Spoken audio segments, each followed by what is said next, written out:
This is the If More Let's Divide podcast. Charlie, guys, what happened?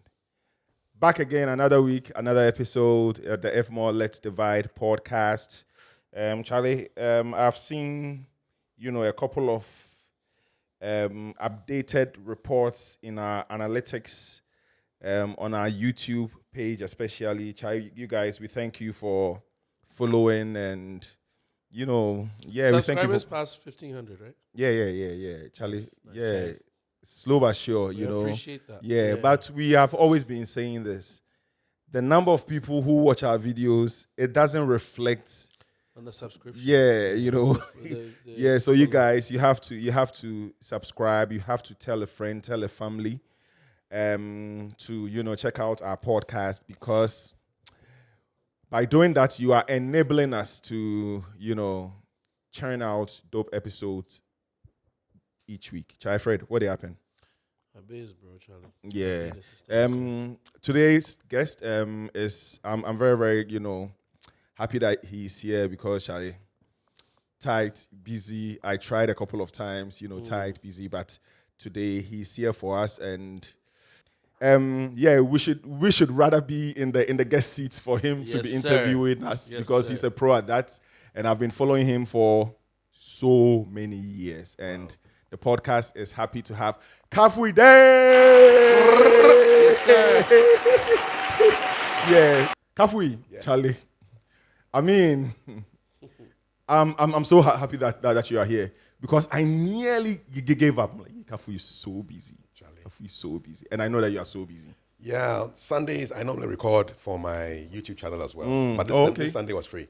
Do you have do you have a podcast? Yes, so I do my interviews. I put them out on my YouTube channel, and then the same interviews also go out on Spotify. No, as wow. well. Yeah. Oh, so yeah. you have a podcast? Oh podcast. yes, I do. Wow. I do. And what's the name of the podcast? Well, it's just Kafui Dey, the Kafui Dey show. Oh yeah. Yes, Oh the yeah. Kafui Dey I show. thought you had Yeah. started on something new. No, the Kafui Dey show. So how many years has it been running? Well, I've been interviewing for as long as I can remember, but Yeah. when I decided to make it quite a serious thing on YouTube, that was last year. Last year. So my YouTube really, when I got monetized, I really started pushing stuff. So July from last year. Oh wow. Yeah, and so it's been an interesting.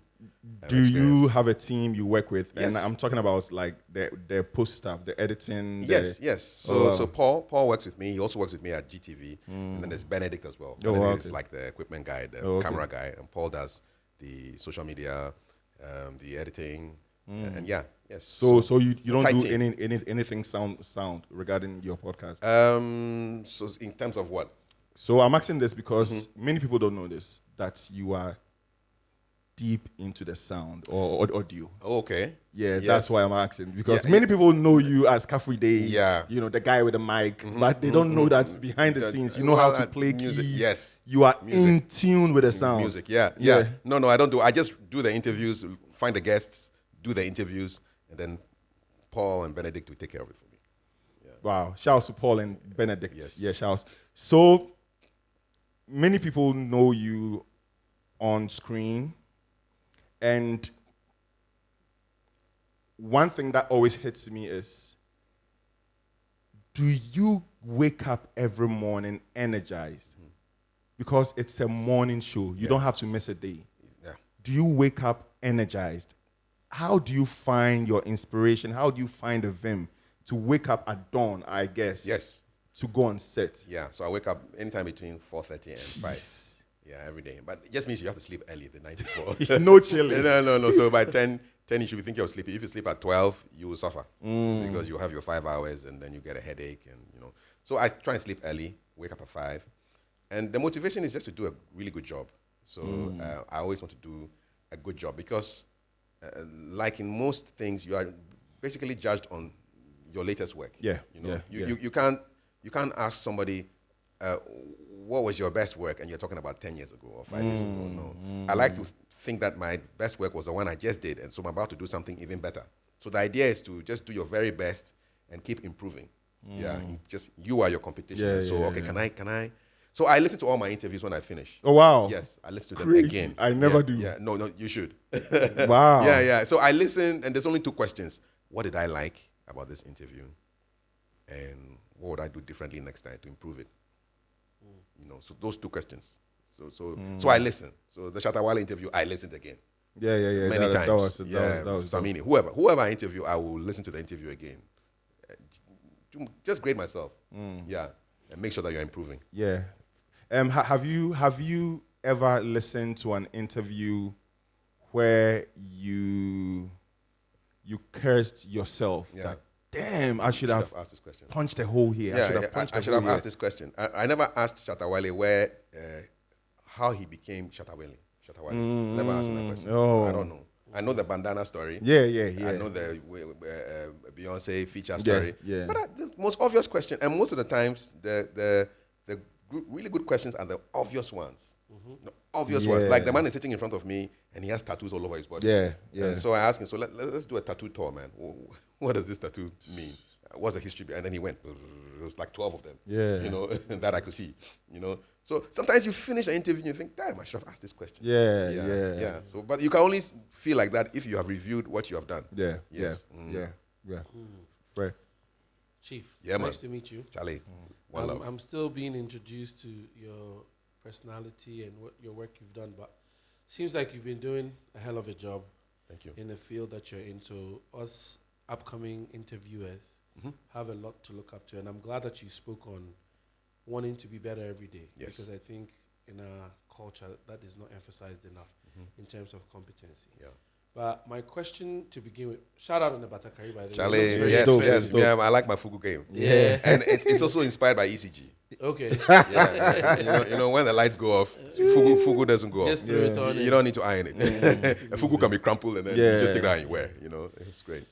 Okay. I mean, you're known in the media space for what you do, but I was reading a little bit about you, and it seemed like you have a very interesting and diverse background.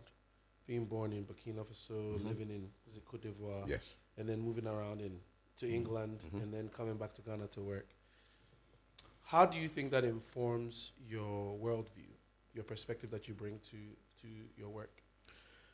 So when people say, "Oh, Nigerians are like this," or "South Africans are like that," or for me, that doesn't make any sense. You know, you cannot put a stereotype on a whole nation of 100 million people. You know, because, and I think that comes from me being exposed to different cultures quite early. You know, I was 4 years old when we were flying to China. So on the plane, it was my birthday. Wow. And my big brother told the staff, the people on the Ethiopian Airlines, that, oh, my little brother is celebrating his birthday today. And they went into the kitchen and brought out a cake. Nice. Yes. Nice. Yeah. So connecting with people who are not Ghanaians is not a big deal. White people, you know, a lot of people are very, oh, Bruni, Yeah. wow, Yeah. white man has spoken, keep quiet, no, that kind of thing, no. And it's from the upbringing. My father was a foreign service officer. I found out that he was coming to that. I found out that he was an intelligence officer, really. So like a spy. Oh. Only found out when he passed and we're going through his papers. You Oh, know? wow. Yeah. So he kept his cover quite covered. You know? sharp. Yeah. So he studied French. He was an Nkrumahist. So he was inspired by Kwame Nkrumah too. And they were looking for young foreign office workers. So he joined the Ministry of Foreign Affairs Research Department. And then because he spoke French, he was posted into Dakar. My brother was born there. Then his second posting was Burkina Faso. That's where I was born. Then he went to Cote d'Ivoire. We came back to Ghana. Then went off to China. You know, came back. Then he went off to the UK. And then he continued to Algeria. So we've been moving around the world. Yeah, but in short bursts, maybe the longest posting was 5 years when we were in China. We should have come back in 79, but then Jerry Rawlings decided to do his June 4th thing in the month. And so we stayed. So it's just meeting different people. And there's no difference whether you're white or you are black or from a different country. You are just people, you know. Yeah, and so your worldview is affected by that positively. Yeah. So Yes. what's one of the earliest memories of your father? Okay, so he bought us this toy car. I think we had this car when we're in either Abidjan or we came back to Ghana. And me and my big brother used to just drive around in it. There was a picture we had of that car. I can't find that picture again. But yes, but he was a person who also liked excellence and education and the value of reading. So he used to take us through these vocabulary exercises when we were quite early, we were quite young. I mean, I think 6 or 7. We had to give him 10 words every day. Wow. Yeah, 10 words every day. 10 words, 10 words, 10 new words. Yeah. And it's not just 10 words, but you have to write the word down, write how it's pronounced, give the meaning of the word, and put the word in a sentence. Every day, 10, 10, 10, 10, 10. His calculation was simple. He said, listen, if you learn 10 new words a day, in a week, that's 70 words. In a month, that's 300 words. In a year, that's over 3,600. Yeah. There's nobody who know more words than your teacher. Yeah, no one can tell you anything. Yeah. And so I'm not surprised I'm in broadcasting now because of all those words. Yeah. So he was a learner. Yeah. So when did he pass? My father passed in 2015. Oh, quite recently. In March, yeah. So this year is like 9 years. Yeah, he was a big influence on me. I think I studied French because of him.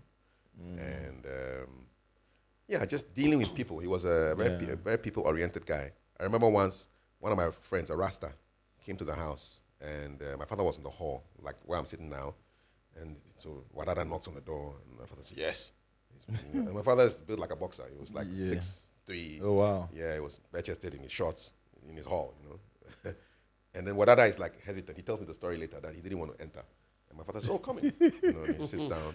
And then he says he's looking for Kafui. So I was in the room somewhere. I think after 10 minutes when I came there, Wadada and my daddy chat. Oh, wow. Like some long lost buddies. So we finished, we come out and they said, Charlie, old man be different. I said, why? So Charlie, kind of reject me or anything. I said, oh man, my old man is not like that, He deals with everybody, especially his children's friends. He wants to know who they are. Yeah. So it's kind of non-judgmental guy. I think it was his training too. Yeah. As an Obviously. intelligence officer. Now Now we understand. It was his training too. Trying to suss people out. Yeah, that's what we do. Yeah. So your father passed in 2015. 2015. Yeah. That's like, a few years, like 9 years ago. 9 years ago, yeah. And you guys were close, obviously, because you were moving from sport to sport. Exactly. How I want to ask you a question about grief. I'm trying to find the perfect way to put it, but there's no perfect. How do you grieve? Well, the way I heard my father's death was, so he had been ill. So I'll back it up to 2013. My mother died suddenly in 2013, around about this time in May. So this year is like 11 years. Oh, wow. May she rest in peace. May she rest in peace. And when my mother died, my father's personality changed. He became very quiet. I think he was grieving for her in that way. And then 2 years after she died, on her birthday, he just stopped talking. So, and then he just withdrew. He stopped talking. We took him to the Legon Hospital in January of 2015. He was there and then transferred to Kolibu. He eventually passed in March of 2015. So 2 days before he passed, a day before, on the Friday, we were bringing him back home. I think the doctors kind of knew that he wasn't going to make it, so they just wanted him to come home, okay? So we arranged to get the house ready for him in Adenta. We lived in Adenta then, in the Snake Flats, and I was like championing everything, made sure that the whole place was done nicely, everything. And then we brought him home. My brothers brought him home that Friday. And then the Saturday, I had to go off to Kafui Dey. I had to go and do to speak on a Springboard Roadshow event, Albert and Comfort Okran's program. So we finished the show, and then my plan was, let me pass through Adenta and say hello to the old man, because we live in Tema. Yeah. So from Kafui Dey, I'll pass to Adenta, say hi to him, and then go to Tema. But when I started taking off, I got a call from my big brother, and he said, oh, you know what? Make even pass through Adenta right now. It's a bit late, so you tired, so make you just drive, go Tema, And now, okay. Oh, I won't see the old man. So he's cool. You make you just drive, go. We go to talk later. So I passed by Adenta and went off to Tema, and not knowing that the old man had died earlier, but they didn't want to tell me. I think when I was talking somewhere in Kafui Dey, he died. Which was Charlie. It was really some way. But his death didn't hit me more than my mother's. My mother's death was a very sudden one. I remember, so she died, I think on a Monday, then I went to the hospital, the morgue, to go look at her body, and then when I entered the morgue, they were just about to start the whole autopsy process, so they actually cut a little bit of her leg. I could see like blood, bright red, and then when the guys told them that her son had come out, they just left the room so I could be with her, Then I held her hands. It was really cold. I said, wow, mommy died. What? I don't know if you believe. And what really hurt me too was that, that's why when something enters your mind that you fordo the night before she died, that was a Sunday, me and the family, we drove to Dodowa from Afienya, so we took the back route, got to the Dodowa Forest Hotel or something. Yeah. And from there to Adenta, no far. Yeah. So we finished whatever we were doing there, then we say, Charlie, or maybe we just go past mommy in there, go say hello to her. Then I was thinking, nice morning, maybe she's gone to church and everything. So we went back to Afienya. That night she died. Wow. Yeah. When something, like you said, when something cross your mind, do just do You just do them. Yeah. I want to back up a little bit. Yes. Because I think when you started, I love where the conversation is going. Yeah. But when you were starting to talk about your dad, about how influential he was in your life and your chosen path, I was wondering where your mom was in that process. But then you also mentioned your big brother, who seemed to be a prominent part of the story so far. Yes. So I just want to understand what your family life was like in totality. I mean, we were always together. A lot of the foreign service officers, when they went on posting, they went alone. Okay. Or they went with their wife and they left their children. That was not my father's policy. So anytime we went together. The only time we started splitting up was when we're in London, and then we went to London in 84, and then in 86 he had to be posted to Algeria. And so they sent my younger brother, the one after me, back to Ghana to come to continue secondary school, and I stayed to do my O-levels. And then part of the family went off to him with Algeria. My big brother, we were 4 guys. So number 1 and number 4 went with him to Algeria with my mom and dad. Then I stayed. Did my O-levels. Did my O-levels and then came back to Ghana. And the one after you came to Ghana? Yes. The one after me came to Ghana even a year before me. Wow. He came in 86. I came in 87. Okay. And then the whole family came back to Ghana in 88. So that was the only time that we had actually kind of separated. We were always kind of together all the time. So we had that kind of good relationship. Just the family unit is always there. So when my mom's passing, it's like, wow, the families, they scatter. Then 2 years after my father dies. And then 5 years after my big brother dies. Your big brother died, I was actually coming to that. Yeah. For your big bro's death, I knew him. Yes, Senna. Senna. Yeah. May he rest in peace. Yeah. It was like, it was everywhere because Senna was, Senna was that guy. Yes. We all loved Senna. Yeah. How do you see life and how do you see death? Because earlier on you said if something crosses your mind, you fordo. Is death something that crosses your mind often? Yeah. Why? My brother died from a stroke. Yeah. Okay. He died. He had a stroke in June 2020. He was in the hospital for like 10 days. Came back home on 1st July 2020. He died July 7th. I think a relapse of the stroke. We took him to the hospital. After he died, I just like. My mama never cried until they were putting her into the grave. That's when I cried. My old man, I don't even remember the kind of emotions. My father, no, I don't. But my big brother's one just kind of hit me because I didn't know any people who had lost a brother. So for me and a big brother, and this guy looked out for me my whole life. He's always looking out for me, and I knew he was really proud of the things that I did. Because you could take my name, go up to some people. That's my brother. That's my kid brother. And I knew that he really kind of was following what I was doing, and was really, really proud of me. And when he died like that, it was for a long time. I used to feel very cold. I said, "Wow, Senna died." Wow. And he had this big deal about 50, because he was 50 that year. But for COVID, he would have had some big party. But we locked the country down, I think, in February or early March. His birthday was March 19th. So he didn't get to enjoy the 50th thing, you know. Wow. Yeah. And so for a long time, I was checking my blood pressure and things, Yes. you know. Yeah, because, and even now I'm still quite conscious of it. Yeah. I just check it, you know, just to know where the levels are. And if they are too high, you know what to do to bring it down.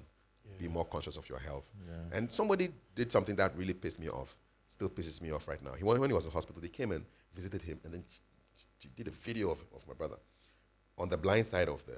What? Yes, I'm telling you, it's on the internet right now. Yeah, if you type my name, if you go to the search engine, search results, you will see a video of Senna on his hospital bed with his mask around his neck, and then he was basically telling people that, hey, Charlie, watch your health, man. He didn't know what was happening, and then all of a sudden he got surprised by this stroke. You know, yeah. Wow. Yeah, it was. Can't you take it down? Can't you ask them to take it down? I think we can. You Yeah. know, I haven't really Yeah, thought you can about have that. them clean. I can have them clean. Yes. Yeah. It was really distressing, you know.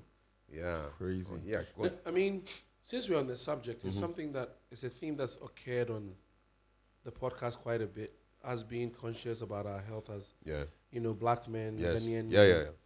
And I don't want to veer off too much into it, but I just want to get some insight from you since you brought it up. Yeah. Losing a brother to a stroke at a young 50, age, yeah, 50, is It's horrifying. crazy. Yeah. And you said you check yourself as well. mhm. How much of that, I don't want to call it fear, but what emotion do you think you experience knowing that? Because I lost my dad at 60, he was 64. I think there was a mixture of a stroke and a cardiac arrest. Yeah. But there was some blood pressure issue Yes. involved. Yeah. So how do you live your life knowing to balance like what kind of emotion do you experience knowing that this is mostly genetic, it's Yeah, hereditary, yeah, like yeah. you can't really run away from it. You can take care of it and Yes. try to monitor and all Yeah. that, but in the back of your mind you know that it's something that's there. Like how do you navigate life? Yeah. I think we need to make it as mundane as brushing your teeth. I mean, if you brush your teeth every day, I would hope that we brush our teeth every day. You should be able to check your blood pressure on that level. Yeah. You know. Okay. I was reading something, a project that happened in somewhere in Black America, somewhere, I don't know what city, but they basically used the barbers to spread awareness about blood pressure, cholesterol in men.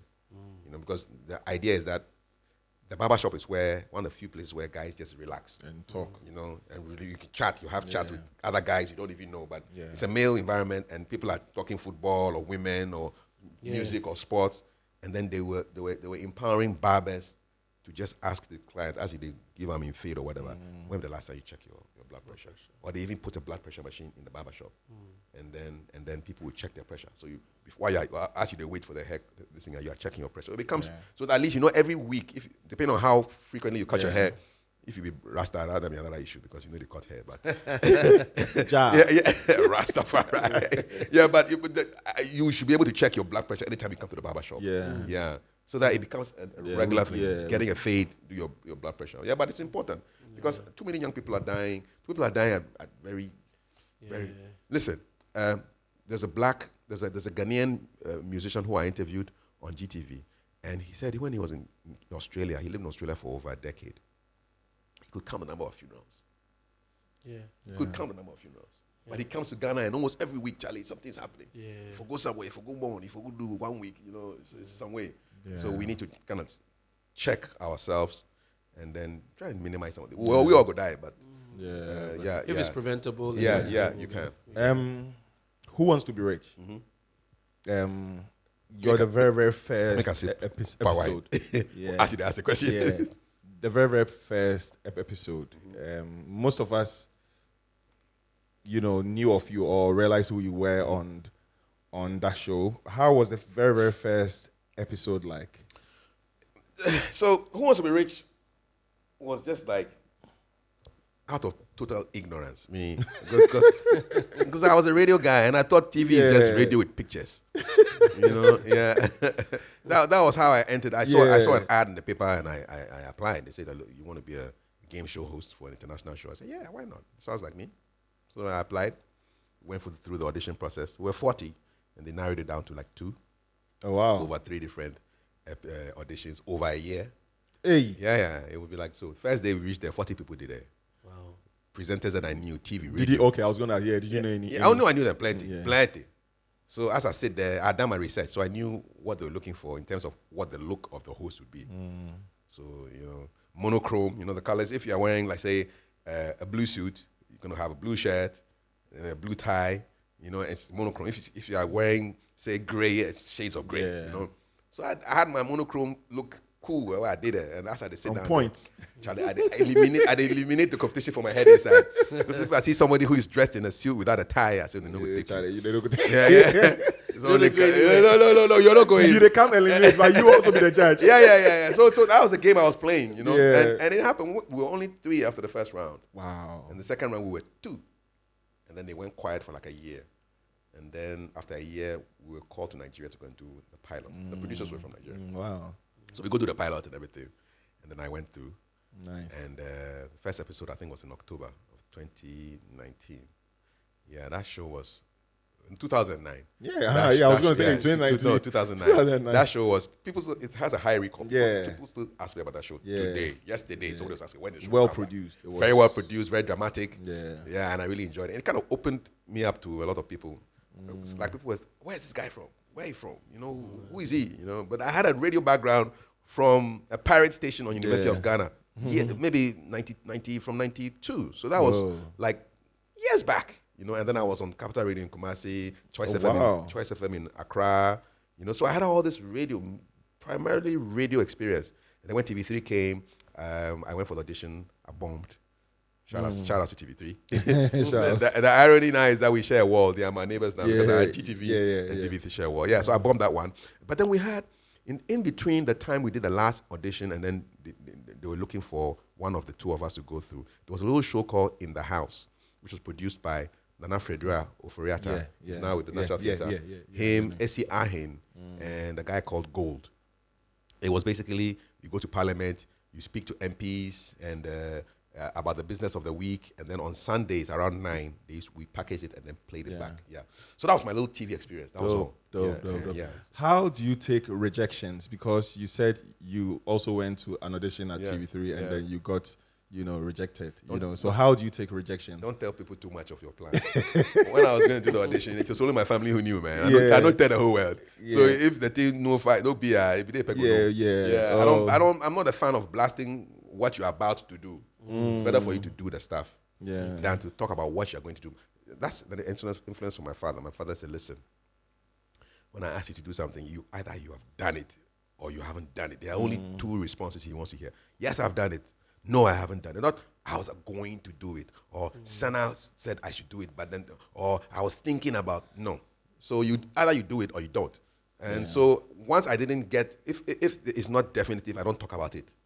You see, when it's definitive, I'll talk. And then when it's done, then I'll let people know that this is what we're doing. So it was just my family who knew that I was going for these auditions. Just them. Nobody knew. Yeah, so one thing that I like about you is how you speak.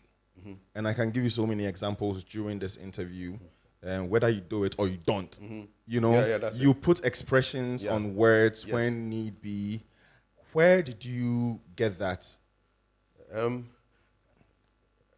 Is it? I think did you come with it? I think I was quite very reserved when I was young.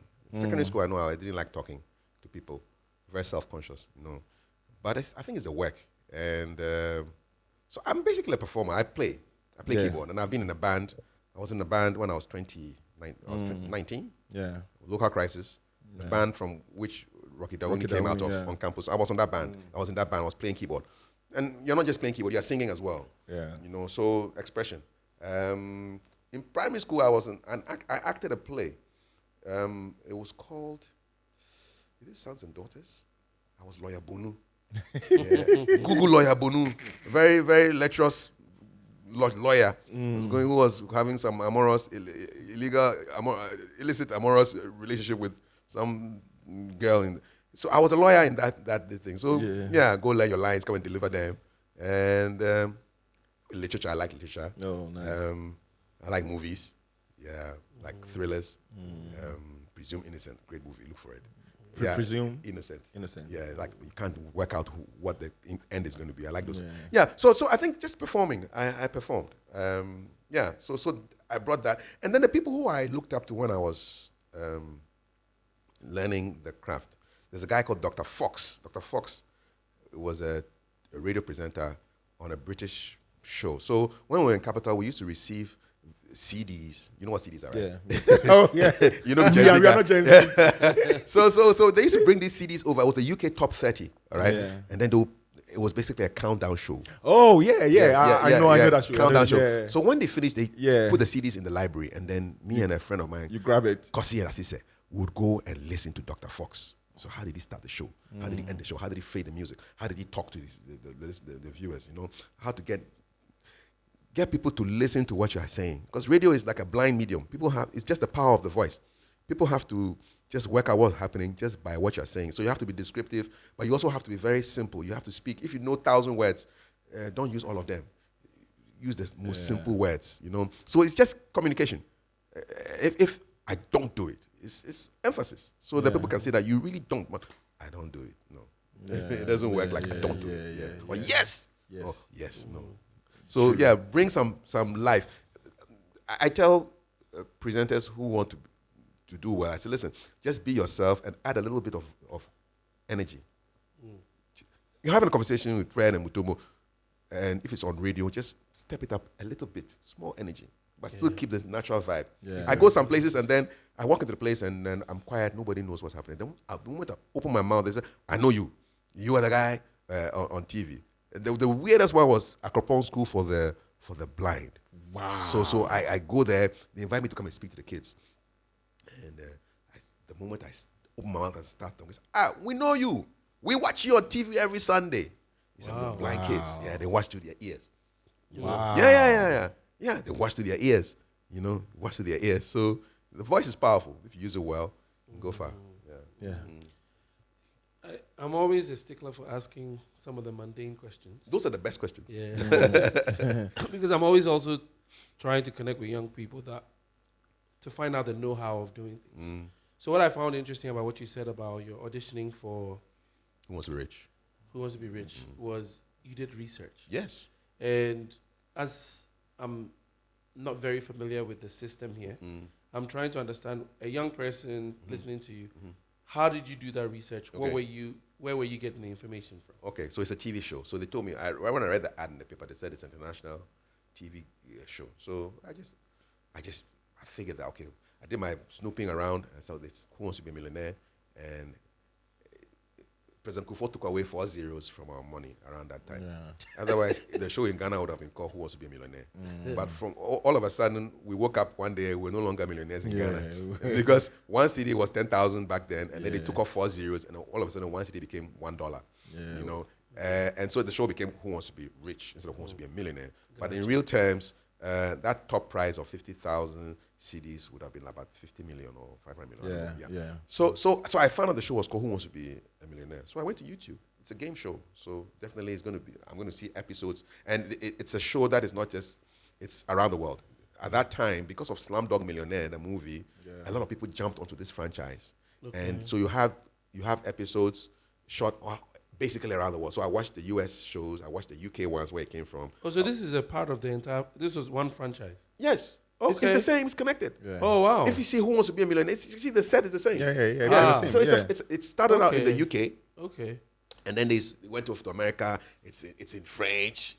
I speak some French, so I watched the French episodes. I watched the Australian ones. I watched the Nigerian ones. I watched the UK ones. I watched the American ones. So now I knew what the hosts, how they dressed, how they created suspense and drama. So that was my research.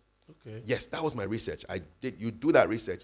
I mean, somebody I really admire is Larry King, CNN.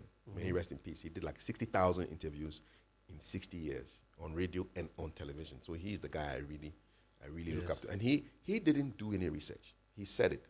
That, you know, because he's doing a talk show, he wants to put himself in the mood, in the shoes of the audience who don't know much about the topic anyway. So he decided to go in there without any knowledge and just ask very simple questions. So his formula was ask short questions, listen carefully, follow up. So one day a US general comes on his show, and this is like Gulf War I, 1990. And Larry King wants to find out from the general what's happening in Iraq. So, good evening, welcome to Larry King. Live today we have, tonight we have General MacArthur, whatever his name is. General, good evening. What happened? First question. Wow.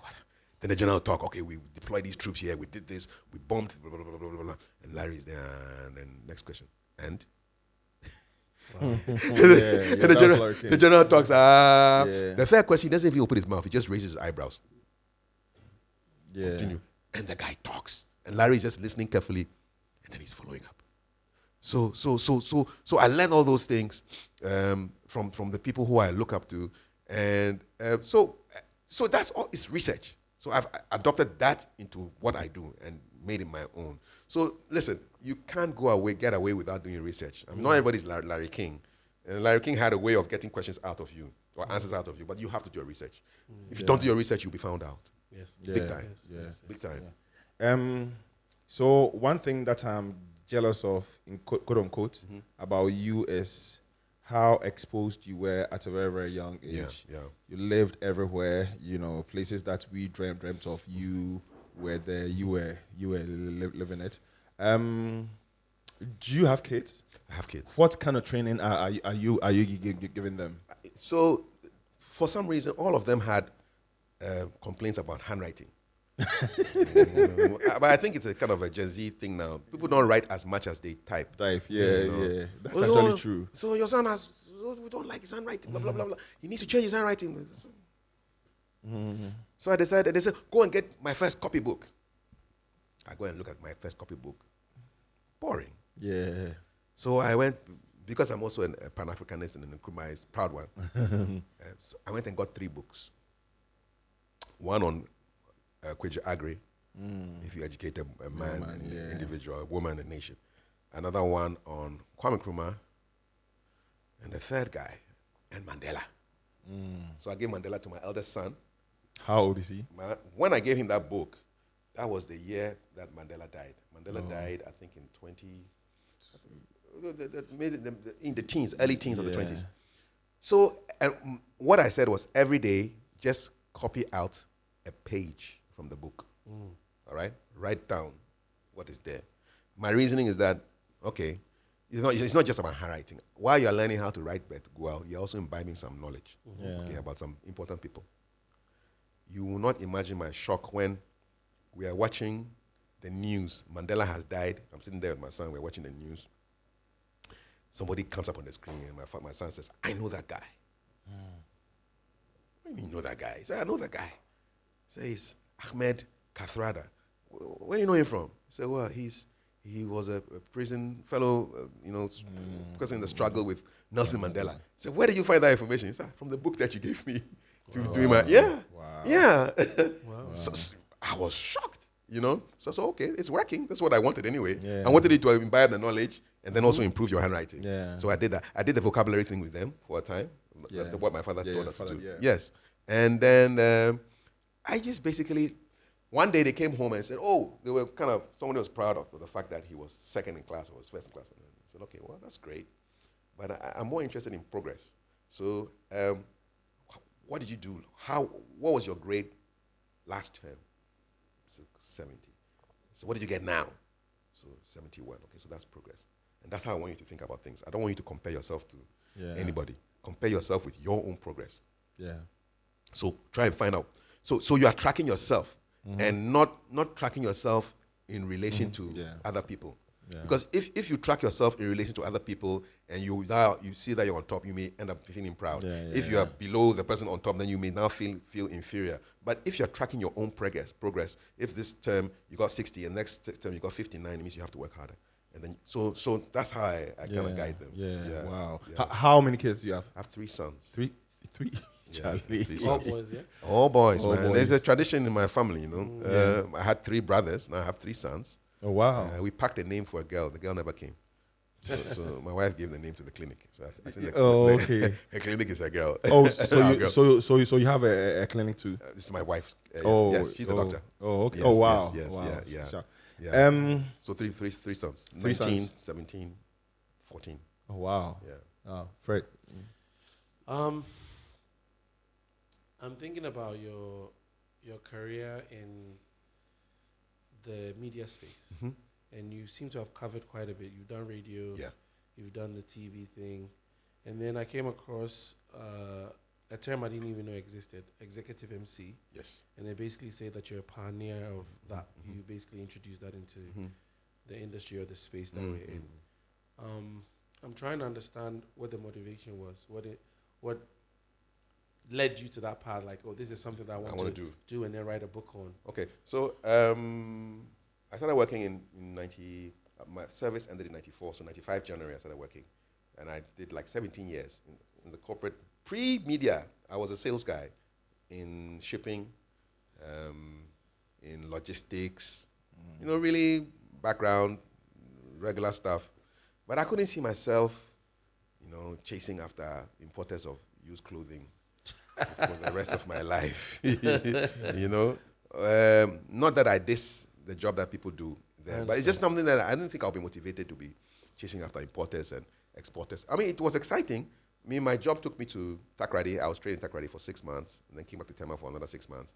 And I went to open the office in Kumasi, the shipping office, at the age of 25. So I was a young manager at 25 in charge of an office. Well, the office was just me and Ben, my assistant, and then John, the security guy. But it was an office. That was where we were operating because we were close to all the importers in Kumasi, and then also dealing with all the exporters of the wood, timber, and all that stuff. So I did that for like 17 years. So actually, it was Who Wants to Be Rich that kind of opened the door for me, because I realized that if you go here, people seem to recognize you. They know you. And now they want you to come and host their programs for them. And prior to that, while I was still in the corporate world, one day my boss just gets up to me and says, he's a Frenchman, we have a cocktail tonight, and you are the MC. So I say, yes, sir, Mr. Leroux, I'm the MC. Never been an MC before. Yeah, but I went and did it. I thought, and people thought I did a good job. And then I started doing all the office work. So when I resigned from the corporate job, I thought I'll just become a corporate MC because I had all these contacts in the corporate world. Okay. Yeah, and so I sent emails out to them, telling them that this is what I want to do. And I did that from 2012 until Bolare came calling for Star FM. Yeah, but I still MC. Okay. Yesterday I MC'd a birthday party, a 60th birthday party at Labadi Beach Hotel. Dr. Lawrence Tete. Sweet. Oh, nice. Yeah. And the day before that, I did an awards night at Movenpick. So you go to these fancy hotels and speak for 3 hours, and they pay you some thousands, and then you come home. So which one do you enjoy more, emceeing or being on screen? I like them all for different reasons. I mean, being an MC, the people are there. Yeah, so you connect with people. You can say, connect with them. But TV too. I like presenting. I like interviews. I like interviews a lot. Because people come in and for some reason they are intimidated when they come and sit at the desk. And I said, no, but don't be intimidated. I think it's because of the way a lot of interviewers interview in Ghana. They're always looking for a headline and trying to paint you in a corner like a trapped bailer, to extract as much news out of you. Yeah. But it should just be a conversation. Yes. Yeah. It should just be a conversation, a chat, boys. The biggest feedback I got from the Shatawale interview was that it felt like a boys chat. Yeah. And I was happy because that's how I wanted it to be. Yeah. So I enjoy them on different levels. Yeah. Dope. I'm enjoying this one, by the way. Yeah, it's refreshing to be. No. It's refreshing to be the one answer the question. So, talking about emceeing, I'm sure you have been at weddings, you've emceed weddings and all that. I'm sure that wedding engagements, like the traditional weddings you've been, and most of the time they have this MCs, local MCs. Who double like fun, bring the bride or do all sort of things and all that. Like, do you see any similarity between what you do and what they do, aside from them maybe speaking Chi or Ewe or whatever? Yeah. Do you see any, Yes, I do. They introduce, and these are the main functions of an MC. Yeah. Every MC will introduce a program. Every MC will tell people what the program is about. Every MC will introduce a speaker. Every MC will thank a speaker. Every MC will link this part of the program to the next part. Every MC will provide some kind of a humor, entertainment just to keep people entertained, not be the entertainment. And that's where sometimes people go overboard because now they want to be the entertainment. You're not the entertainment, you are entertaining. There's a difference between entertaining and the entertainment. Yes. Some of them are dancing a lot now these days when you go to weddings. When she dances. I maybe if I could dance, I would probably be dancing, but I just don't think so. I don't want to be the MC is not supposed to be the the focus of the Yeah. show. It is the people. If it's a couple we're getting married, it's the couple. They are the focus. Yes. If it's an awards night, it's the winners of the awards or the people who have been nominated. You are just a link person. You're like a flight attendant on the plane. On the plane, you are just supposed, or even the pilot. You're supposed to get the flight from here to there safely, and you're not supposed to be the star. You're not the star of the event. And it's humbling because people want to be seen that I'm the guy in the fancy suit or the nice agbada, and they've come to see me. They haven't come to see you. They've come to eat. I'm telling you, at weddings, people come to eat. Don't make no mistake. Don't get between them and the food. They come there to eat. Some people skip the church service and they come straight to the reception. So people have come there to eat. Okay? If you understand that, you will get them to the food as soon as possible. Or you will get as much done before the food. Because after the food, people shut down. They've shut down. They'll go home. You know, Windows 98. So it's the food. I'm dead. It's the food. Okay, it's where awards, funeral is about the food. Okay, that's human nature. They think they've come to support you. The least you can do is feed them. I've seen people have almost a heart attack because when they got to them, there was no chicken. But I've been here since 10 o'clock. What? No chicken for me? I said, oh man, relax, it's just chicken, man. You know? And so my mother always told me, my son, before you go out of your house, eat. So that when they bring the food, you can flex them. So I'm all right. Some gobe had gone down. You know, you did a foundation before you came there. You know? And as an MC, it's an occupational hazard for you to eat while you're working. Absolutely. Imagine you are eating and then you are caught up and then all the gravy pours down your suit. And you have a map of Africa on your shirt and you can't change. You know, so try and eat at the end. They'll pack it for you, take it home. Or you eat before so you can focus on the work. But people is there for the food. Make no mistake. Be the truth. How do you still get tensed? No, I don't. Really? I don't. Wow. I don't get. I just want to do a good job. And you see, the thing is, you can deal with nervousness and tension. So just come to the event early. You see, if it's a 10 o'clock event, get there at 9 or 9:30, and then position yourself in a place that you will meet people as they're coming in. So, like the way the air hostesses do on the plane, they stand by the door, welcome aboard. When you're leaving, they say, "Hope you have a safe whatever." So, and then you just let them, just greet them, and then say, "Hi, I'm Kaf. I'm the MC for the event." You're welcome.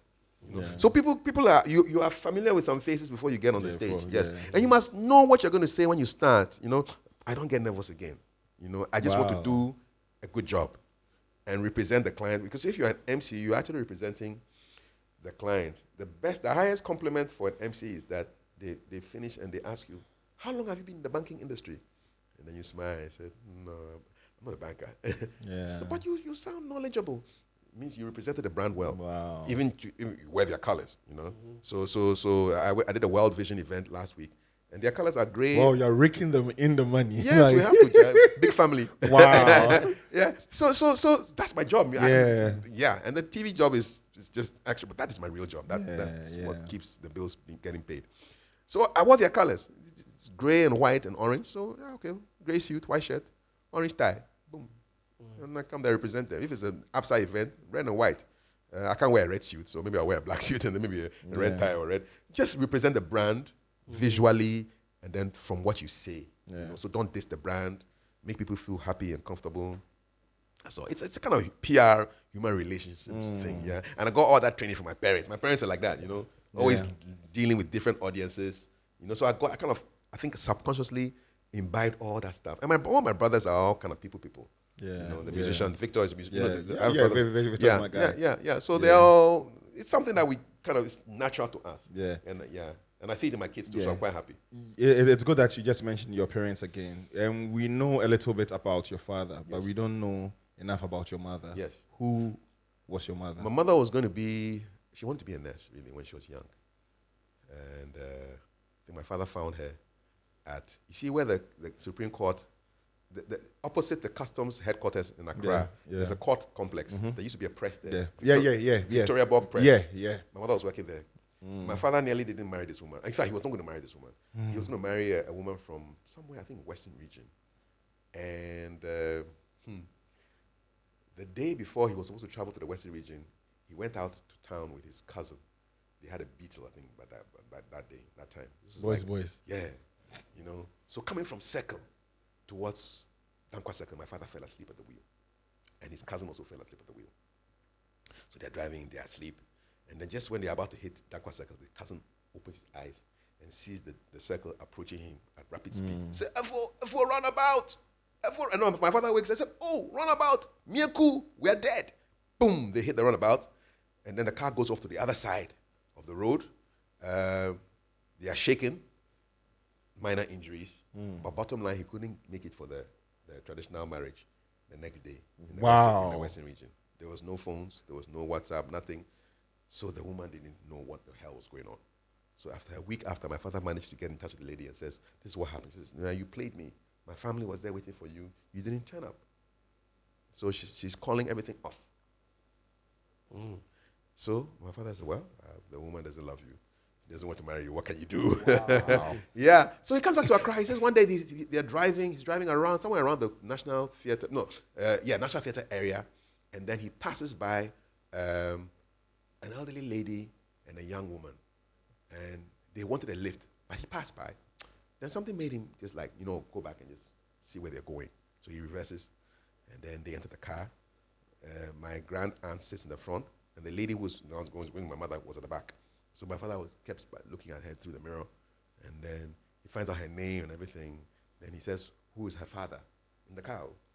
And then she says, oh, she's not here with her father. Her uncle is soldier in the army. He says, I want to go and find him and speak to him. I want to marry you.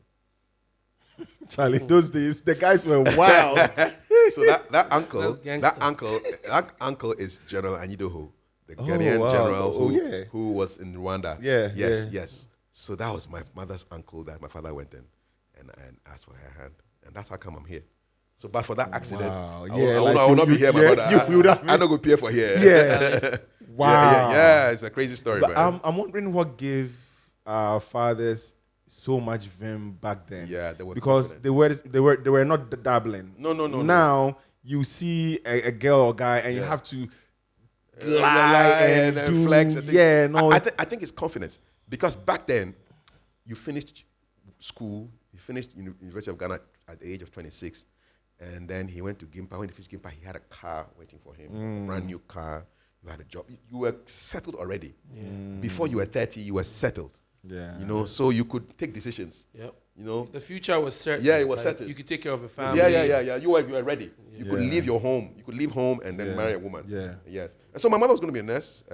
She truncated that career, but in the end, she ended up looking after that auntie she was with on that day. Yeah, and looked after my father before she passed, and she became a caterer. So going around all these countries in the world, she picked up all their different foods. Wow. So she made some mean beef sauce that was coming from China, and then Chinese food, and all kinds of different dishes. When we were in the UK, she actually went to catering school, got some certifications. And we ran a chopper.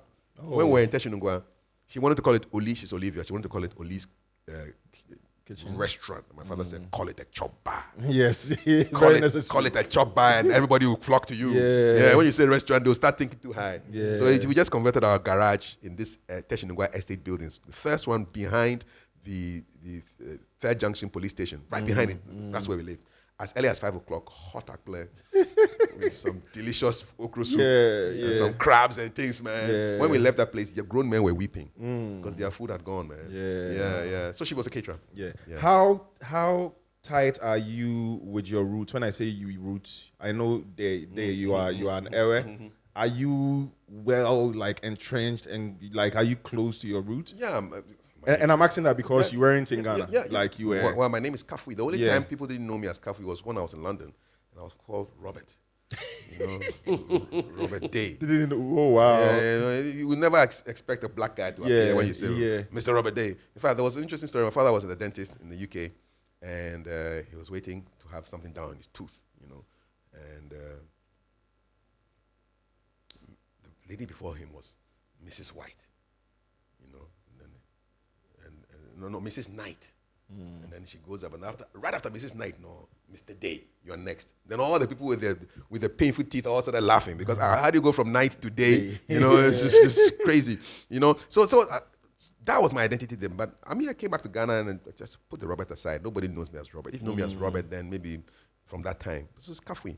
Yeah, and so what does it mean? I said, well, praise him. Ever. This is the name my father actually gave. My father wanted all of us to have our ever names.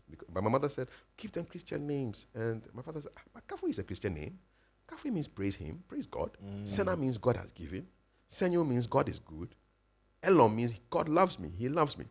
But, well, he bowed to the pressure and gave us all English names. I don't call them Christian names. So my big brother was Edward, named after his very good friend from secondary school who he knew since he was 15. In fact, their story was the same. I mean, they did the same program from Achimota School to Gimpa. They went to Foreign Affairs. And when they were posted, they sat on the same plane. Oh, wow. This guy dropped off in Abidjan. Then my father dropped off in Senegal. When he had his first son, my big brother was born.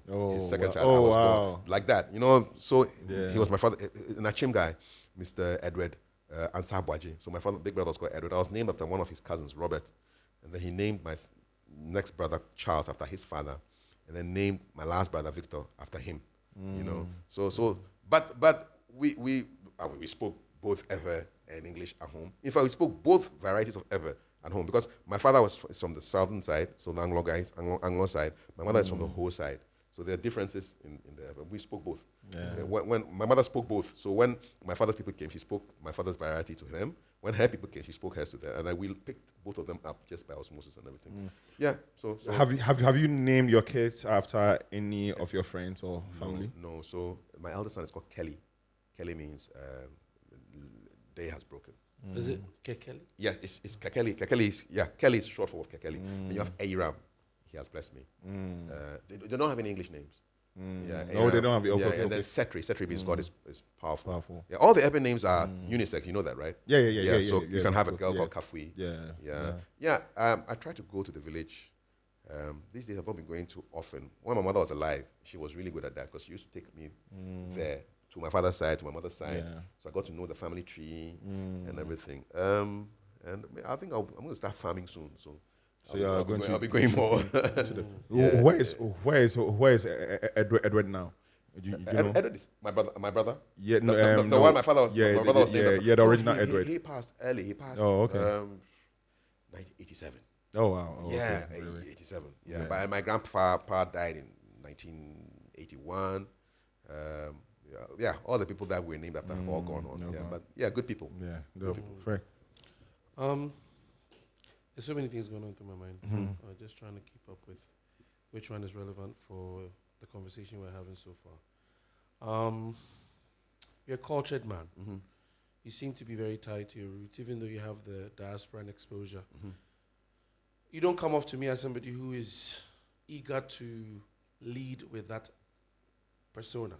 To say, oh, I grew up in London, I'm different, blah, blah, blah. Not necessary. But you're also coming off to me as someone who's very keen on showing a level of excellence. Definitely. That, exemplifies where you come from, represents your family well. Now you have kids of your own. Yes. Looking at the Ghanaian cultural landscape, and even part of the conversation that you guys were having about your dad having the confidence to just propose to your mom so instantly and all of that, because our backgrounds now is a bit shaky. Shaky, yeah. We act funny and we do things differently. But I'm trying to understand what your goal is, because it seems from the book that you've written and from some of the things that you've dabbled in, it feels to me as though you're trying to make some sort of impact. What that impact is, I don't have clarity on. I'm just trying to see if you can shed some light on it. So I really liked history when I was growing up. I don't know, just affinity with things that happened in the past, because Marcus, and I think it's the books. My old man had the philosophy and opinions of Marcus Garvey in the house, and then we had Sheikh Anta Diop, this Senegalese Egyptologist who kind of traced the history of Africa from ancient Egypt. I watched a few of his videos. Very interesting. Yeah, no, Sheikh was on that level. So the history thing is, I think we need to know more about our history. It's a bit sad that they kind of merge history with other subjects, because it should be a standalone thing, and everybody should learn history. In serious countries, everybody knows the history of their country. They can tell you, blah, blah, blah. Everybody knows. It's part of the education, right from nursery and kindergarten. Why are we doing A for apple? What's that got to do? How many Africans will see an apple in their life? You know, but it should be more relevant to what we are doing. You know, if Allah said better, because that one we go see him. You know, but just back to the whole history thing. So, on my own YouTube channel, my podcast, Kafui Dey Show, I focus a lot on history. Right now, I'm doing 1979 because this is like a big year in Ghana's history. 1979, we had 3 heads of state in that 1 year. We had 2 coups, one of which was successful. We had 2 rounds of executions, killing 3 heads of state, former heads of state, and senior officers. There was even a 3rd round of execution that was stopped. One of my guests told me that they were going to kill people. That's crazy. 2 elections. I mean, it was a big year. And so I've been doing a series now on that. I've spoken to General Nunu Mensah, he used to be Chief of Defense Staff. I've spoken to Dr. Nyao Tamaklo, who tried a coup in 1977. I didn't even know about that. Wow. You know, he was released a couple of days after then, May 15th, Rawlings burst onto the scene. So just trying to get people to know about what happened in the past, because it's a foundation for what's happening now. Yeah, so I'm really focusing on that. And I see that of all the things I have done, I think interviewing is really my forte. So I want to focus a little bit more on interviewing people one-on-one, trying to get their stories out. I was with Joe Latte for like a year, interviewing with him, talking to him. He passed just 3 weeks ago. May he rest in peace. His death just really saddened me so much, you know. But he told lots of stories and said so many things. He was there when all these major landmarks people talk about were Akosombo Dam, Tema Motorway. He was there. He covered them. He spoke to Muhammad Ali. Charlie, he did. I just finished reading Mike Egan's book. Mike Egan, for every broadcaster in Ghana needs to read Mike Egan. He started phone-ins and all that stuff, on the radio, television. He went to BBC in 1966, and did a lot. So I'm reading about all those people, and so that I can get to interview them and bring their stories out before they go. So I'm really passionate about history and about getting people's stories. I like to ask questions. So for me, an interview is not even a job. It's like, oh, Charlie, ask one question, let the person talk, follow up, let the person talk. And then you get to hear things about the people that people don't even know. And you take them to a place where they can bring out stories that people can use in the future. And if you get with the internet, you get feedback. Because people, in the comments, you see what people say. Oh, we like this. Can you interview this person for us? Maybe you should have asked him this question, And so for me, it's great. And I really enjoy it. And it pays too, So, yeah. That's always a good thing. Yes. Do you think the Ghanaian listenership or audience in general is as engaged or engaging, participation-wise, giving feedback, that kind of thing, as you would like it to be, or how do you find that interaction? So I wanted to do a history show on one of GBC's channels. I spoke to one of the channel managers. Oh, who will watch a history show? And I said, you did there. This is the same attitude people had when they wanted to do a science and maths show, and they were thinking, who would want to listen to science and maths? And now you have National Science and Maths quiz, which is big. So, I mean, it's not about, sometimes it's not only about giving the people what you want. Give the people something good. And the people are discerning, very discerning. They can tell you, for example, I saw a video going out on social media just yesterday. This is supposed to have been at a funeral. Is it Kwame Eugene's father's funeral or something? And they were dancing with the coffin. People were on the ground dancing, wriggling and writhing around like some excited snakes with the coffin. And I went through the comments. Everybody was against this whole business of dancing with coffins. Nobody supported that business. So people are discerning. The guy put it out there. Maybe he wanted to have content, but everybody, you see, people know what is right and what is wrong. And everybody to a letter, nobody was in support of that business. They felt it was disrespectful to the dead. Why are you dancing around with the coffin? Just go and put him in the ground. If he falls, what happens? Health implications, all kinds of things. So I don't diss the audience. The audience, if you give them good stuff, they respond. Okay. I'm sure they're responding to this podcast. Yeah. Give them good stuff. If you give them trash, some will enjoy the trash, but others will also let you know, man, we are not here for this stuff, man. Okay. Yeah. So the audiences, I think, my theory is if a couple of people like it, the world is so big now, and especially online, so there's a space for every conversation. Yeah. But just be consistent. There's a guy I follow on YouTube. It's called Myron Golden. Another guy I follow is Dan Koe, Koe. And they talk about regularity, putting stuff out all the time. consistently. If your videos are coming out at Tuesday 10 a.m., make sure Tuesday 10 a.m. you put it out there. And then people follow you. That's how you grow your audience. You get people, you be consistent, And over time, just give yourself 10 years. That every week I'll put out a podcast for the next 10 years. Forget about the money. Just make sure it's of good value and just put it out there. You will see. It will compound. After a while, it will be slow in the beginning. And all of a sudden, it just goes up like that. You are on GTV's morning show. Does that limit the things you say, limit where you go, but most importantly, limit the things you say when it comes to the economy, for politics, and all? Or no, you don't think about that? Well, there are some times that my boss has called me and said he's getting heat from some people that I should not go off completely, but just slow down a little bit on stuff. This Stop Galamsey Now thing, it's passionate to me. Yeah. So my bottles are of premium Pra and Boutre and Bonsa and all the rivers, they're on the desk there. And politicians come and they say, well, why are these bottles still day here? I say, yeah, they here. The water not clean up yet, so it go day here. I know it's needling them, but I think the cleanliness of our water is more important than somebody's feelings. But why though? Why are they thinking that what you're showing is the problem rather than fixing the issue? Yeah, because then it makes you feel uncomfortable, you see. Yeah, especially now I've started pouring it out in glasses. I had a juice glass on Thursday, then I had a wine glass on Friday. Tomorrow I think I'll get a whiskey glass. So it should be a Galamsey whiskey. It was Galamsey wine, Galamsey juice. Tomorrow is Galamsey whiskey. I'll get a calabash or so, Galamsey palmwine. Just to make the point. Because we've said everything and nobody's listening. Crazy. So we need to get people's attention on the ridiculousness and this. Look, people are being born with ears coming out of their necks. Yeah, Ghanaians.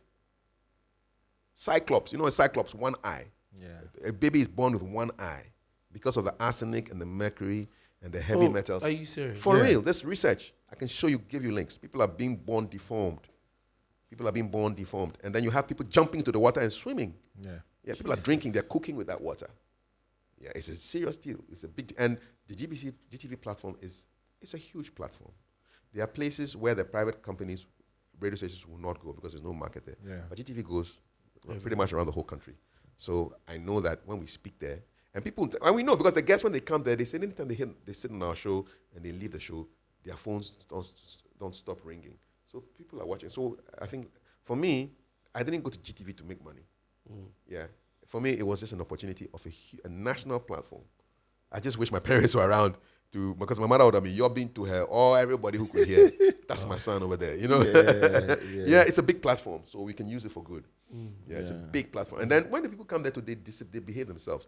The kind of jazz is my favorite music. The kind of stuff they say on other channels, when they come to our place, they tone down. Because you for respect yourself. It'll be national platform. Do you have any interview or someone you spoke to that is etched in your memory, like in your mind that will be there for a very, very long time, and why? I'm trying to think of my last interview that I did. Okay, Shatta Wale was interesting because I didn't know, for example, that he liked Michael Jackson. Wow. I could never put Shatta Wale and Michael Jackson in one sentence, But then he tells me about Michael Jackson and how he felt connected with him, and then if you see him wearing that one glove, it's like a shout out to Michael Jackson and the fact that Michael Jackson felt misunderstood and he just turned out as a regular guy, But I think I was also responsible for doing that because before the interview started, I met him outside before he came in. That's why I say it's just like emceeing. Don't meet the guests on the set. Yeah. The guests, you shouldn't meet the guest. The first time you're talking to the guests is not when the microphones are on. Yeah, meet them before. So I was drinking my cocoa when I heard Shatta was coming. So I was just there by the makeup, GTV, drinking my cocoa, and he comes in, and then I consciously decided to speak pidgin, to him. Not just outside, but even on the set. In the old days, you couldn't speak pidgin on GTV. Yeah. Somebody was suspended for cracking a joke. Tommy and Amforson, I think he said, he said he cracked a joke one day and they suspended him. In pidgin? No, just a joke. Oh, wow. They said we don't joke on GTV. Yeah. Wow. So things have changed. Yeah, yeah. So I purposely spoke to him in Pidgin, and then he responded, and he just took me down a nice journey, and it's interesting. After he finished, I said, you know what, we need to go have this round two. He said, yeah, make you come. I'll go do one for studio. I'll go cook for you, then things. Then we go sit down and we chat. So I'm looking forward to the next one. Some people have cried on the set. Kafui Dey, she gets a lot of messages from girls who have been abused. Yes, in her DMs, and she was just going through some of them, and then she broke down on the set. And when people break down on the set, I just keep quiet. And I don't tell them, don't cry. Yeah, I just kept quiet. And then after a while, she said, I can't believe I'm crying on national television. I said, well, it's normal. It's an expression of sentiment. Samini also cried. Yeah. Samini, I know he's quite emotional. Yeah, I was surprised about that. Yeah. Wadimaya, there was a time there was a crying spree. Everybody was coming and crying. So, same that we've had guests on the podcast. Who have shed a tear? Right that you can feel like Even me at the beginning, you were emotional. Yes, I was. Yes, I was trying to control myself. See. Yeah. So if you touch the right buttons, and then it's about expressing emotion. And when somebody says something on your set, I think people want to say people say stuff they want to say. If they don't want to say, they won't say. Right. Kofi Kenyatta was on a show 2 weeks ago. And then I kind of brought in the whole Castro, because this year is 10 years since Castro died. And Castro, so now he's officially dead? Yeah, 3 years ago. Oh, after 7 years. Yeah, 7 years after 10. Yeah. Oh, So this is the 10th anniversary. So I brought Castro into the conversation, and then Kofi just kind of said, you don't want to talk about them. And then I left it, But recently, one of my colleagues, 2 weeks ago, she had a pastor who came on the show. He's a pastor and a musician. And what I'm saying about when somebody says something, follow it. She was asking, when was your last hit? And he said, my last hit occurred a couple of years back when my wife died. Then I sent a message. I said, Charlie, ask him about his wife. She didn't ask him, or she didn't see. When the interview ended, I said, Charlie, the guy spoke about his first wife dying and everything. Why you no follow up? He said, he's married now to a new woman. and I said, no, but he spoke about the first woman. So if he spoke about the first woman, he wanted you to go there. Yeah. And I said, you know what? Go ask her the question. And now the cameras and things are off. Just go ask her one question. Go ask her and say, you spoke about your wife. What was that like? How did you feel when your wife died? And his wife died as a result of a medical something. You know what the guy said? He said, I felt like burning down Rich Hospital. Wow. And then I said, that was our headline.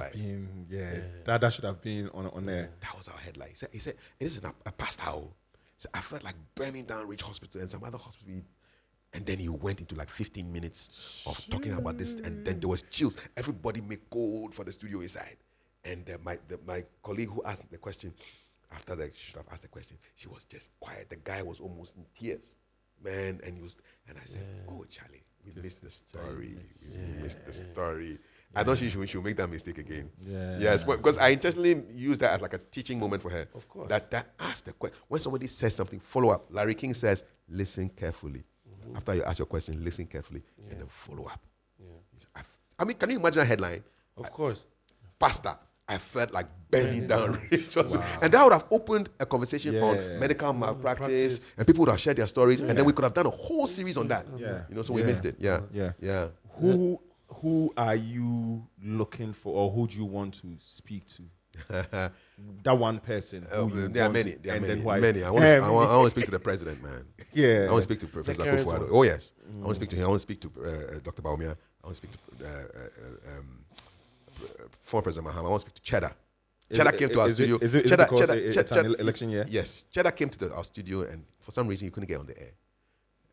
The story is that there was an order from above. I can't corroborate that. But we were ready for him, and I was ready for him, and he didn't come. So I want to interview them. Who else do I want to interview? Dead or alive? If dead or alive, I'd love to interview Kwan Nkrumah. Definitely would love to speak to him. I'd love to speak to him. Muhammad Ali would have been a great interview. Whitney Houston. Wow. I had a big crush on her when I was like 17. Charlie. Don't be small, Charlie. And then I found out that all the other guys of my age had the same crush on her. Yeah, not alone. Not alone, You man. are Not alone. Michael Jackson too would have been a great Yeah. interview. Yeah. But on the local scene now, those are the Nana Konedo and Jima Rawlings. Yeah, especially around this time. Yeah. 45 years after June 4th and things, I want to have a chat with her. What was it like being married to Rawlings? You know? Yeah. I'm looking for those people. I try not to go political for other reasons because I think your story is far more vast than narrowing it down to politics. But you've mentioned being an Nkrumahist and a Pan-Africanist a couple of times. I think the only person that qualifies as president, in my opinion, is Nkrumah. The rest of them, I really don't care for.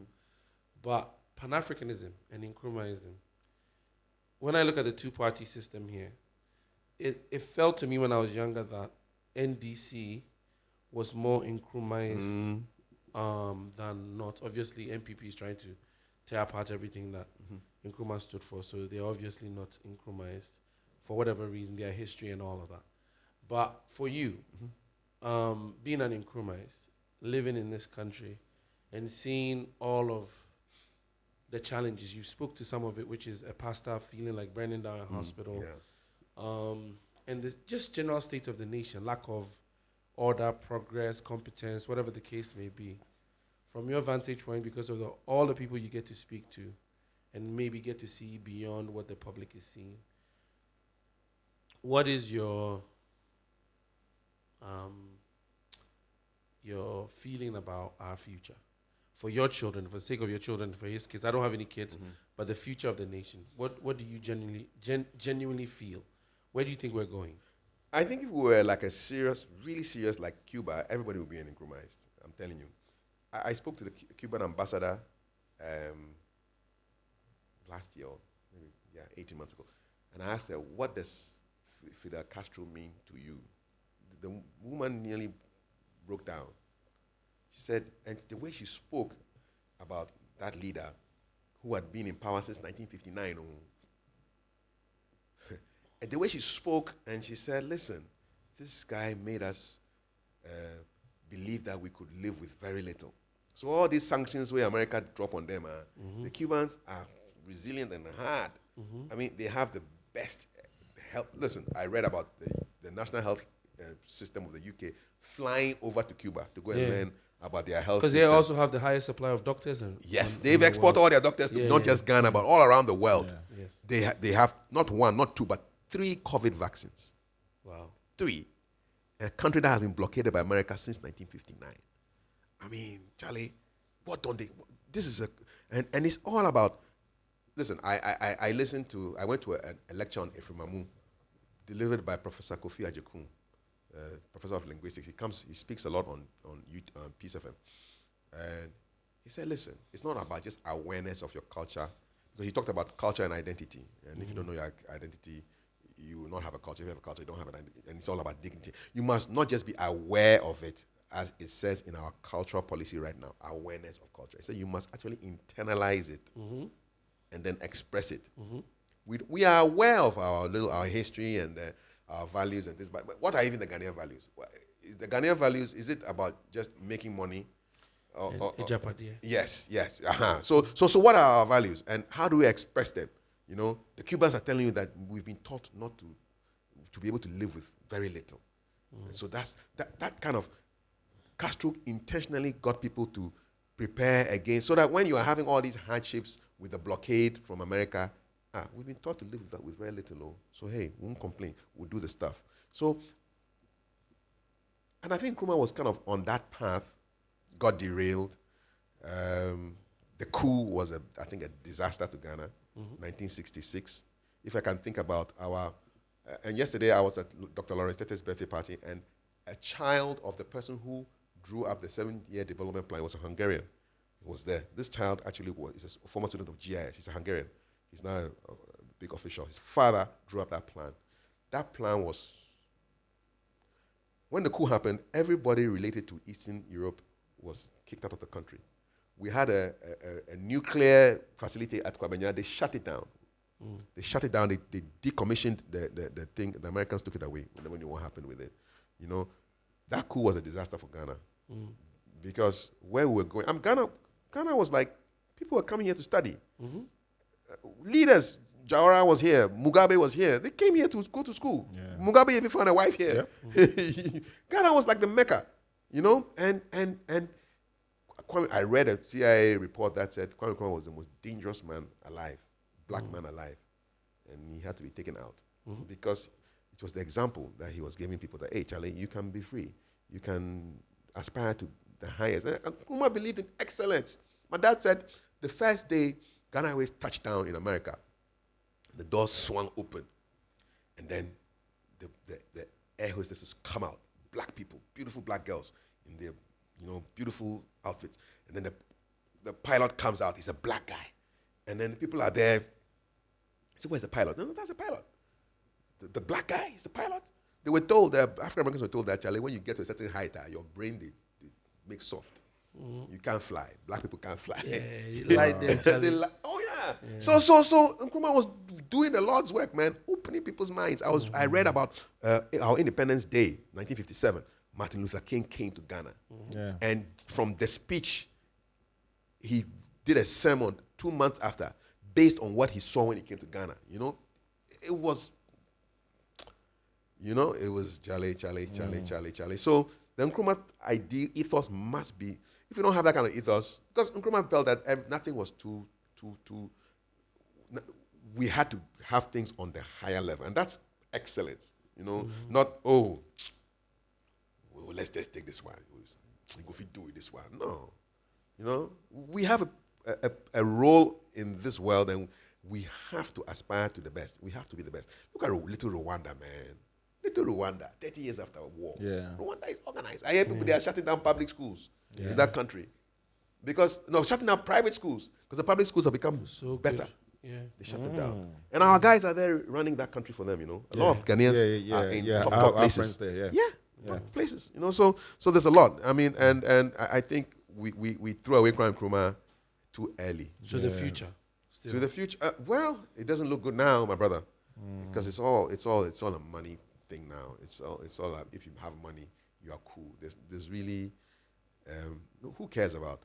I read about one government official, Nana Asante-Bediatu, asking the Canadian embassy to go easy on the visas that they're issuing to Ghanaians. Because if you go to Abelemkpe every day, it's like did they go vote? Yeah. Ghanaians are flying out of they want to leave. Yeah. Do I blame them? If I was 20, I may want to leave. If I was 20 and not conscious of what I could contribute here, I'll look around and say, my father at 26, he finished university, he had a car. Yeah. We've gone backwards. Yeah.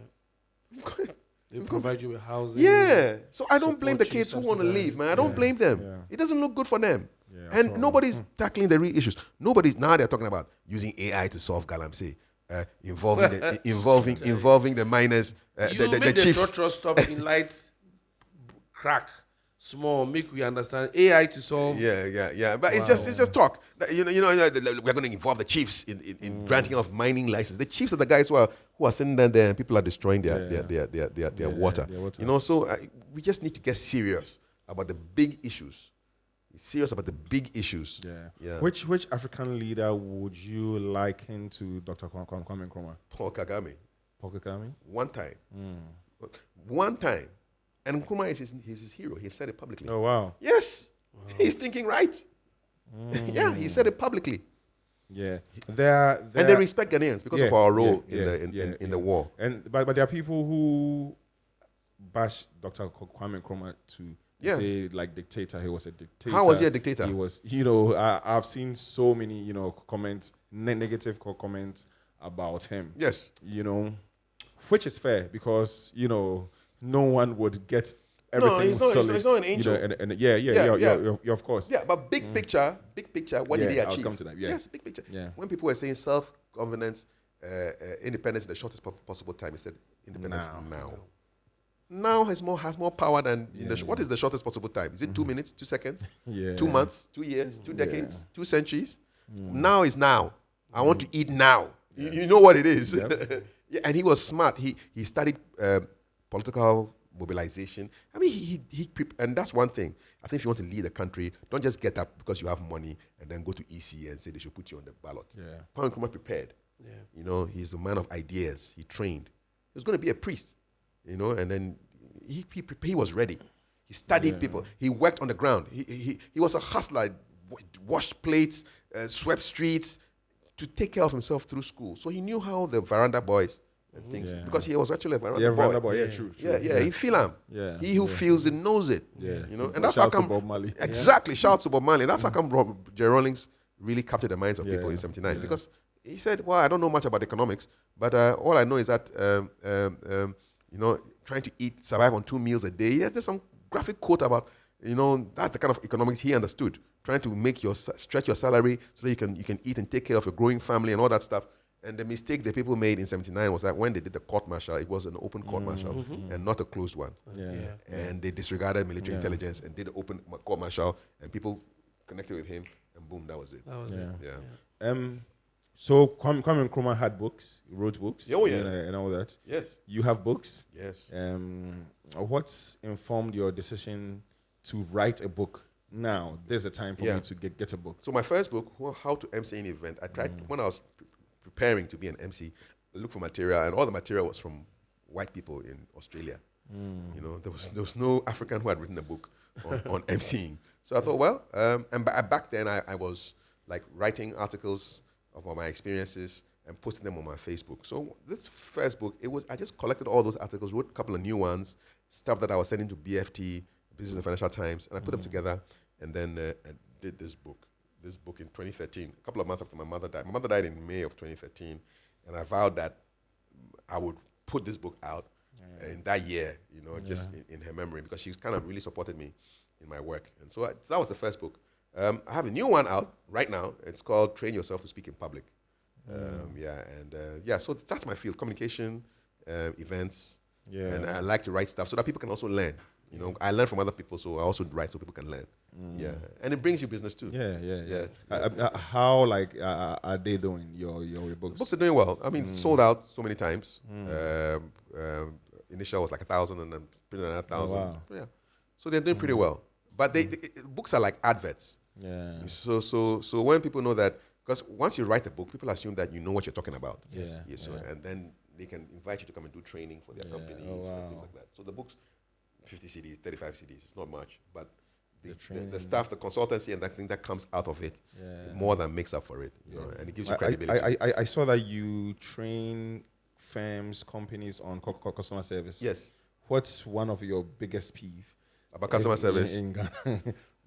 Okay, so I went to Ghana Water Company to pay my bill, and listen to me, I'm paying my bill. So I'm bringing you money.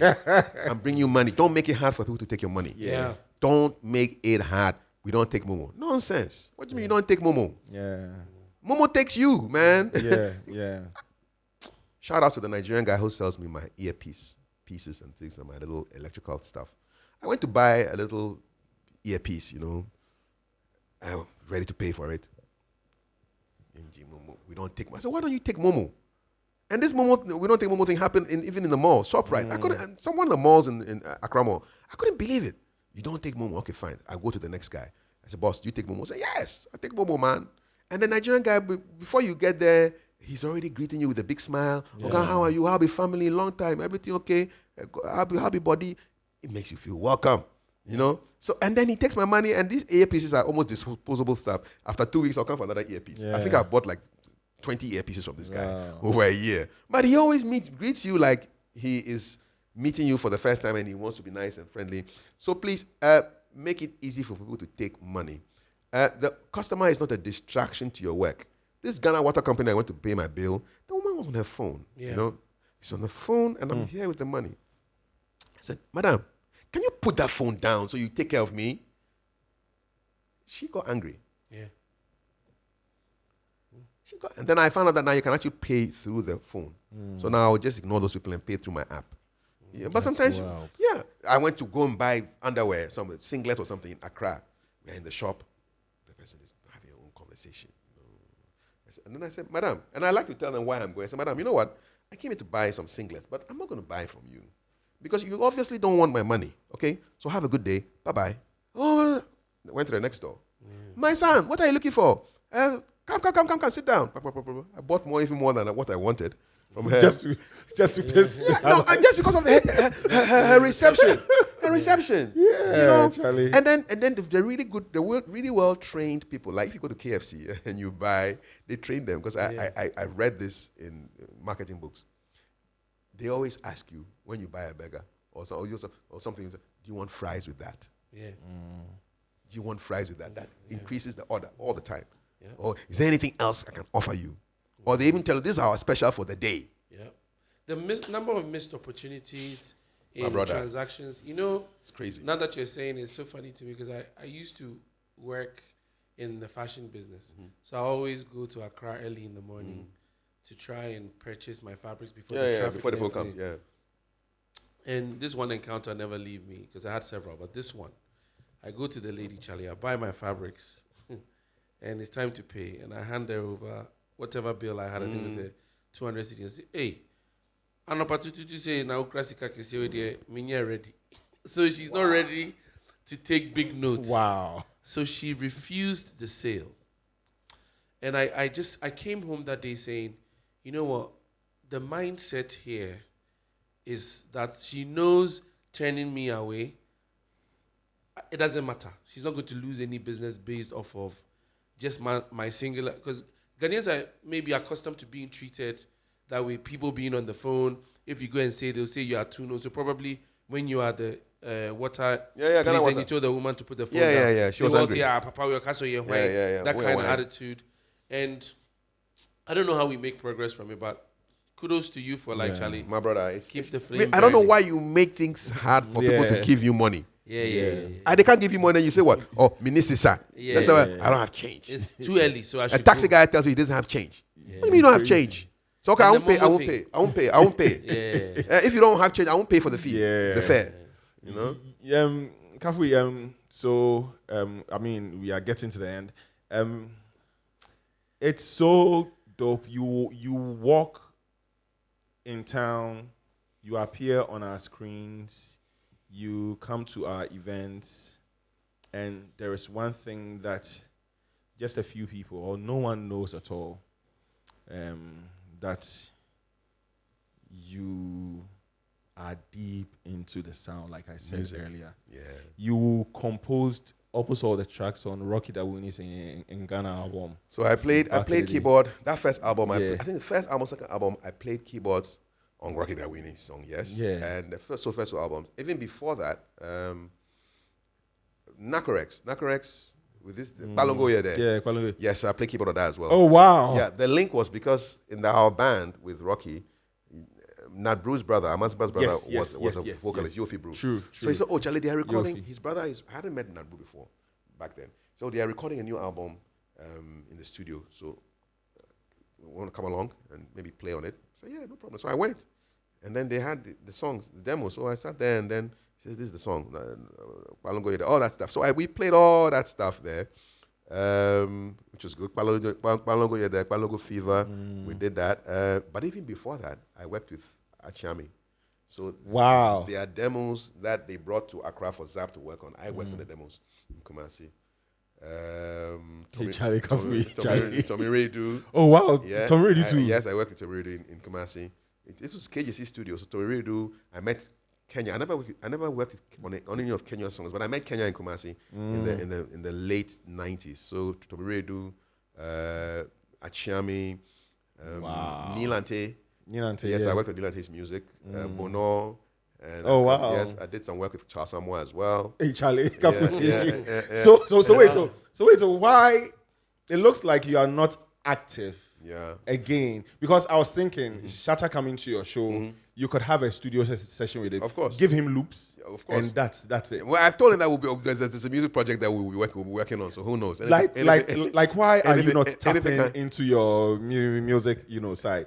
Well, it's something that is more of like a hobby for me, and I really want to be really good at what I do in a particular field. So I know I'm great at interviews. So let me stick to my interviews. But this, Are you playing for all of these people means you are great in that field? Well, yeah. Well, you could say that. You could say that. And I've actually reactivated the whole music production thing again because there's a friend that I'm working with right now. If you remember earlier on, I told you about Dr. Fox and the UK Top 30. And there was a friend who you were listening together. His name is Kosi Asise, Kozai. So we have some new. We've recorded 4 songs. I gave him a project to come up with a song. He's currently the manager of Capital Radio and he has his own business, water production business. But he's always had this music thing in the back that he wanted to bring out. And so we started working on this project. In February, we dropped a new song called Something Something. Or in March, we dropped Today Be Today. In April, we dropped Life Keeps Moving On. And then we've just done a new one, which is Talkies Talk A Lot. Yeah, so it's all online. It's like, is it a band? Are you in a band with? No. He's an artist, and I do the production. So you do the production. production. I'm his producer. So you make beats? Yes. Wow. Yeah. I'll send you links for you to listen to. With what? Do you use Logic or what do you use? Fruity Loops? I don't. My son uses Fruity Loops. Oh wow. Yes, my son is a producer too. Oh. Yeah. He does EDM, electronic dance music and stuff like that. Yeah, winning awards and things. Oh while wow. he's still in school. Yeah. So Cubase, yeah. So I work with Danny. Danny is the engineer. It's a studio called Think Media Studios in North Kaneshie, not too far from here. Yeah. So the music thing is still on, and I did jingles too. So the station IDs for Capital Radio back then, I did most of them. And adverts and things for Latex Foam and things like that in the background. How do you feel? And this off the whim. How do you feel that most of the work that you have done will be here when you are gone? Like, are you consciously? Have you thought of it? Because like Achiame and Rocky Dawuni is Grammys, and all. But he's your guy. It's my guy, my buddy. And you've done so many things, jingles and all that. All that stuff. How do you feel like? Because one day, definitely, you'll go, but your work will still be there. So that's why it's important to do work. Do good work all the time. Pastor Otabel says, somebody asked him, I've never heard you preach a bad sermon. And he says, well, what I like to do is assume that there are people in the audience who are hearing me for the very first time. So I cannot go into the situation and without any preparation and just deliver a wishy-washy sermon. Because somebody may listen to me for the very first time, and then he's coming in with, oh, Charlie, I heard that this guy is a great preacher. Then he hears it and thinks, oh, really? Oh, how? I thought he was that good. He wasn't, So my idea is just do good work. Don't worry too much about the plaudits and everything. Just do great work because your work speaks for you. Kwame Nkrumah's books are speaking for him 50, 60 years after he died. Yeah, people can still read his stuff. Yeah. So do great work. That's all. Yeah. And don't worry too much about legacy. Just do the great work. Yeah. So I have 2 questions. The first one, what's the proper pronunciation of your last name, and does it have a meaning if it Dey. does? So Dey is Dey. Kafui Dey. Dey is it's a clan name. So we're a bit like the Gans. So we have like names for you depending on which order of the birth you are. So in my clan, for example, I have another name called Chachu. I know Chachu in Ga means aunt, but this is not Ga, this is Ever. So what does it mean in Ever? So it's the second son in a particular clan. I'm from the Bata clan. So the Bata clan, the first son is called Fui. So if you know any Ever boy called Fui, he's definitely I know son. Fui. Gamel. He's so Fui. Then you have Chachu. Chachu is the second boy. Anybody called Chachu is the second boy. Chachu Chikata is the second boy. We're from the same clan. Chidi, any Ghanaian guy called Chidi, not Nigerian, Ghanaian Chidi. Yeah. So and then fourth is Akoli. Akoli. And then the fifth is I think it's Lochu, and then the 6th will be Dey. Wow. Yeah. So I think one of my ancestors was like a 6th son or something. And they came through. Yeah. Okay. And then the question I want to end with is from me. You're a family man. You're a public figure for all intents and purposes. You must deal with some level of pressure and expectation. I'm not married, but when I think about marriage, sometimes my thought process is it can be restrictive unless I find a partner that I really want to be with. And as a Ghanaian man in the public space, doing well for yourself, and all the pressures that it comes with. How do you navigate your life in trying to preserve your family life without, I don't want to say fall for the temptation, but to say, how do you navigate that life without disrupting what your big vision is? Yeah, those who post their family people, well, kudos to them, but I don't do that. Yeah. I've not posted any pictures of my children or my wife or anything. I don't say anything about them. They didn't sign up for this job. It's me. So it's not fair for them to be. Those times we used to go to the mall together. We go to the mall and then people stop you and they want to take photos and autograph their book that they bought sometime, and then then the family is okay. I have to wait and then do all this. You can't just brush people off. Sometimes you wish you could go around incognito. I did it once. I finished my show at Star FM, put my coolie high on, and then a hoodie, and I thought I was in disguise. And I just jumped on a trot truck. I hadn't been on a trot truck in a long time. I got to the stop. I opened my mouth. I said, "Charlie, how much?" The voice. I know you. I know we charge. I don't go charge. Which was nice. Which was nice. The Ghanaians are very nice. They can be nice, Yeah. They recognize you and they do just go chill. They say, "Oh, you look very familiar." I say, "Yeah, I'm your family member." yeah. But they're nice. They're nice. Yeah, but that's not their life. I don't think my kids are too phased about it. I mean, I was tickled when I think I interviewed Kojo Sheldon, and when I came home and I said, "Guess who was my guest today?" I said, Kojo Sheldon, you know him? You have his number? I said, "Yeah." You want to speak to him? I said, "Yeah." Come. Then I called. And they spoke to Kojo Sheldon, and they were just, I think I got more points from my kids. That I spoke to him. He has Kojo Sheldon's number, Yeah. but they kind of take it cool. For me, I'm happy. Because if 19-year-olds and 17-year-olds are watching GTV, that's great news. Yeah. Because at a certain time ago, it was seen as a colo station. Yeah. But if teenagers are watching, then we are doing something good. Yeah. We are attracting a certain audience that we want, Do you feel, and I mean, I might have to, I'm sorry. No, don't apologize. Do you feel that you brought the hip to GTV? Morning show. What I feel is that the Director General did a great job of deciding that GTV cannot just be in the background. This is a national broadcaster, man. And so he decided that they need to bring me on board. He decided that we need to put our social media on steroids. Yes. Natural steroids. Because I felt once you came on, everything changed. So it was all coincidental. So I came on, social media came on, because I was also big on social media. I said, listen, so Paul, the guy who helps on my podcast, he reached out to me through Instagram years ago. He said he wanted to take my photos for my events. Yeah. And then he said that, and then when I was coming to GTV, I said I was coming along with Paul. Oh wow. So he used to work for me, and I used to kind of take care of him. And now when there was a vacancy in GTV, he signed up. So he's part of the team as well. So there's a team of young people. I mean, we have the youngest person in that team, in the digital media team, is 19. So you have between 19 and about 30. And then their boss is older, he's in his early 40s.